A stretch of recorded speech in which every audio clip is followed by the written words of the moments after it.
Welcome to the Beck and Siri Show. And here at Team Sirius Tri Club, it's not just about swim, bike, run. It's about who you become. On our show, we don't just talk to you about swimming, cycling, and running.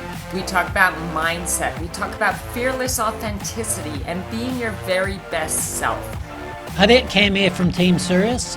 We've got a special episode this week. We've got Siri being interviewed by Mike Reilly from Ironman, where they discuss Siri's love of coaching, being cancer-free, and struggling through tough times. I hope you enjoy it. Hi, Siri, Lindley. How are you, my dear? I am doing well, Mike, especially now that I get to see your smiling face. Well, I'm going to start this interview by Siri Lindley is cancer-free. Oh, my God. I mean, I just, it's almost like I'm at a loss for words. I've been following and your journey. We all have, and you're past that 80-day mark now on the bone marrow transplant. And we're going to talk about a lot of things, but to all of a sudden discover you have leukemia and what you've gone through your entire life, it's almost like your life prepared you for that, didn't it? Is this amazing? It is, you're absolutely right. Every single thing that I have been through in my life has prepared me to be able to tackle this and allow me to triumph. Obviously, I'm still on the road here. It's a very long road coming back from something like this. But, those times in my life where I was faced with impossible circumstances, but I found a way to make the impossible possible. This, if you see behind me, my world championship win in 2001, the picture of me crossing the line, that was something that seemed so impossible that I made possible. And when I was lying in the hospital for over a month in February and March, I brought that photo, not to be like, oh, hey, look at me, how cool am I? I'm a world champion. But that was my proof. And every day I looked at that and I thought that seemed impossible, but I made it possible. And, the odds of me surviving this, a lot of people said it was impossible, but that was my proof. And we all have proof. We all have proof of those times where we didn't think we would make it. We didn't think we would succeed, but we did. And you've got to go back to that proof to remind yourself that you have everything you need inside of you, like anything and everything is possible. And that's what that picture did for me. Every day in the hospital, it showed me that I will triumph. I will get through this. I will not only survive, but I will thrive. And I know this is only the beginning, but we all have that proof. And don't ever forget it. Go back, access it. Those are your facts. That's what gives you the belief. That's what gives you the ability to achieve anything. Well, you mentioning their self-belief, in your beautiful book, Surfacing, the thing I got out of it most is obviously your self-doubt that you had surrounding your life, in your life, and all of a sudden you turned it into self-belief. And I truly believe that's what is getting you through your journey, this journey, because we go on so many journeys in our life, and this journey is one that the self-belief is so evident. And it's like we need self-belief today because of our tough times. Yes. Do you see the correlation there? Isn't that amazing? Absolutely. And self-belief is everything. I believe that everything comes down to a decision that we make individually. And my decision when I was diagnosed was that I'm living. I'm going to triumph here. I have so much life to live. I have so much love to give. I have so much work to do that can touch lives and make a difference in this world. But we have to make that decision. And that decision is based in your self-belief, where you decide that nothing is going to stop you from achieving what it is that matters to you. Well, I'm going to switch gears a little bit because you are so well known as the world champion, but yet a renowned coach. And you're coaching has probably filled you up in ways that your athletic career didn't. What do you believe coaching's giving you that racing didn't give you? Oh, wow. I mean, the ability to have it be about something so much more than just you. And I believe in anything. And I believe that even an athlete can make their journey about something way more than just themselves. But when an athlete comes to me and they're like handing their dream to me, and we all know like our dreams are like gold, and they're saying, I trust in you that you're going to help me achieve this dream of mine. That is the ultimate privilege. And to be a part of an athlete's journey, which to me is not just about the physical journey, it's the mind, it's the body, it's the spirit, it's the growth, it's the development as a human being. There's no greater privilege. And to witness that growth, to witness that victory, that fulfillment at the end of the journey, and to be a part of it, there's nothing more fulfilling to me. And my coaching, so many people thought, well, she's, going through this, she's not going to coach anymore. I've been coaching the whole way through. And that, when you're focusing, I think a lot of times, and especially like you're talking about, times like these, we're all going through a difficult time. But if we self-obsess during this time, we're going to be depressed, we're going to be frustrated, overwhelmed, we're going to be anxious. But when you come out of yourself and you focus on others, what can I do for another right now? How can I impact another person's life? How can I give in this moment to make a positive difference for someone? That takes us out of that self-obsession and actually puts us in a place where we are doing something that is making us feel fulfilled and alive and like we have purpose. And that is going to lessen the anxiety, lessen the depression, lessen the frustration. So the coaching for me has been, it's helped accelerate my healing, I truly believe, because I'm staying connected to what I'm so passionate about and being a part of helping another's life be a little bit better. And your partner and your wife, Rebecca Keat, obviously taking out some of the load of the coaching, because you guys are an incredible team on what you do with all your coaching. And no matter if you're coaching an age group athlete, and a lot of age group athletes always ask me, so should I get a coach? Because they're really only for the pros. But that's not true, because the age group athletes have those goals and aspirations just like the professionals do.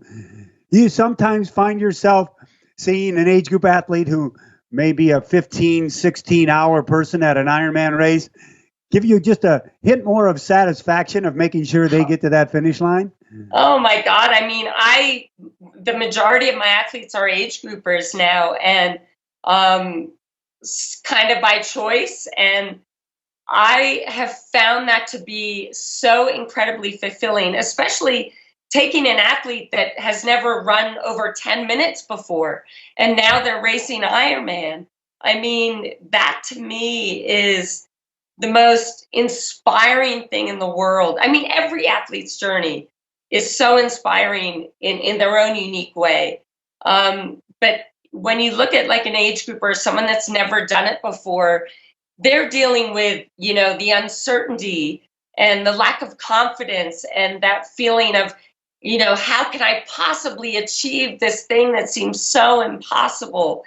And it's just the ultimate inspiration, not only for me as a coach, but for everybody that's not even involved in Ironman, when they see someone take on this impossible feat and you see them develop the confidence and the strength and the ability to get from start to finish. It's beautiful. It has to be so darn satisfying. I just can't even imagine. And we've been seeing that you've been watching and on the VR series that Ironman has on every weekend with the pros racing against one another. Obviously, so many age groupers have signed up. Do you have your athletes doing some of the VR during these times where they can't get out? Yeah, I have a few athletes doing it. My approach right now, because we have so much time, I don't want anyone kind of emptying their tank right now. So I've some of them are doing it and they are loving it, but I'm kind of having them hold back a little bit because there is the uncertainty of, when are we going to be racing? And I don't want them to come out of this period having crushed themselves where they're lacking motivation, they're overtrained, anything like that. So I'm kind of keeping everyone at like that 80% maximum effort, but they're doing it to stay motivated, to feel involved, to feel connected. It's such an amazing thing that you've got going because it keeps everyone feeling like, yes, we are a part of this big family and we are all, taking part in our passion and the sport that we love so much. And we're still doing this together, even though we're separate at home. So I think it's just absolutely brilliant. And I'm encouraging all my athletes to do it. I'm just saying, hey, hold back a little bit. Don't leave it all out there right now.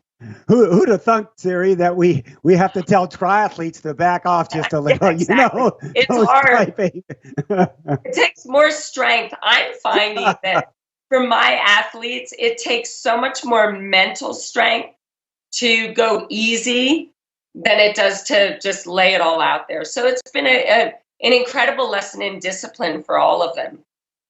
Well, I want to talk about another passion that you have with your Believe Ranch, your rescue of the horses that are in danger and may be put down, but you're taking them in. And it's very near to me because my sister-in-law actually works at a rescue place called, Forget Me Not Sanctuary out of Missouri. So you two are kindred spirits in that. Tell us a little bit about that. And it's not just about the human race, it's about the race. And what you're doing there is just absolutely amazing. And to see some of these horses come back from almost not being able to walk, and yet you've got them. It's almost like you're training your athletes back into life. There's such a parallel there, Mike, and thank you for acknowledging this. It's absolutely my wife and my passion. So every year, 60,000 horses are being sent to slaughter, and these are, most of them perfect riding horses, therapy horses. So we're saving these horses, and the majority of them go off and they are helping kids with disabilities, helping people heal from PTSD or addiction. They're incredibly powerful healers. And what Beck and I have done is we've actually created a new foundation. We raised $500,000 in March. Wow. And we are going to ban the slaughter of horses altogether. And we're doing an amazing job. It's called In Our Hands Action Fund. Even if you're not an animal lover, think about the impact that these animals are having on humans. They're helping me heal. I believe they've accelerated my healing monumentally, which I'm so grateful for. And I know they will continue to do this because this is a long journey. But please help us and support us. We're super excited about it. And it's only the beginning. And once we ban horse slaughter, we'll move into another area where we can make a positive difference and give a voice to those that don't have their own. Well, I live in San Diego County, in the horse area of San Diego County, and running my trails, I've got Zoe, I've got Pickles. I know the horse. I've got to stop and always pet them on the nose, and they come up. I carry carrots and give it to them, and it just fills you up. I just feel like I'm on cloud 9 after I meet with them and talk with them. So I know where you're coming from with that, and it's so beautiful. Well, I have to end with a recollection that I have, because people always ask, "Oh, Mike, you saw this at the finish line, or you saw that. What's your most favorite memory?" And and it's hard to put anything into one, but I will never forget when Mirinda Carfrae, when Rennie won Kona. I believe it was for the first time, and the embrace that you two had at the finish line. I mean, I'm almost tearing up thinking about it now, because that embrace said more to the fans around than my words could ever say about it, of you bringing home a world champion that you had such a nice big part of, and her being in appreciation of that. That had to be one of the most special moments of your life. I'm riddled in goosebumps right now with you reminding me of that moment. I mean, one of the greatest moments of my entire life. far more powerful emotionally than my own world championship win, because it's something we shared together.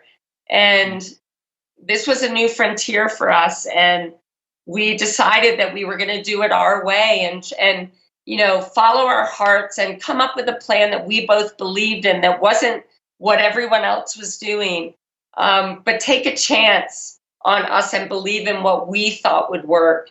But to share that many amazing moments together, the ups and the downs, the failures, the victories, there's nothing more powerful. And I guess in remembering this, I would say to everyone out there, don't ever underestimate the power of your journey. Don't forget every step that led you to crossing that finish line. Because sometimes we do, sometimes we're so focused on, okay, what's next? But really embrace and hold on to every moment of that journey that got you to crossing that line, because that's the stuff that's so special. That's the stuff that makes you and I tear up right now in remembering that embrace at the finish line, because it's not just about that moment. It's about every moment we shared, the good, the bad, the ugly, the beautiful. But really appreciate that and embrace that and hold that inside of you, because it's those memories that get you through anything in the future. Siri, that's some of the best advice I've heard all year long. And your mantra of self-belief is so true, and it's true of the heart, it's true of the soul, and it heals. So from me and all of our Ironman family and triathlon family throughout the world, we wish you the best. We know you're on a little bit of a difficult journey right now, but you can see that light at the end of the tunnel. I feel that immensely. I am cancer-free, and I feel so blessed to be a part of this beautiful family. I love you all so much. That may sound strange, but I love you all so much. I love you, Mike Reilly. And I so look forward to all the amazing memories that we're all going to make together within this family. So thank you. Thank you, Siri, and the warmest of aloha to you and to Beck. Aloha. Thank you, Mike Reilly. Thank you, everyone. I love you. Good luck to you. Celebrate you every single day. You're magnificent. Bye-bye. Bye.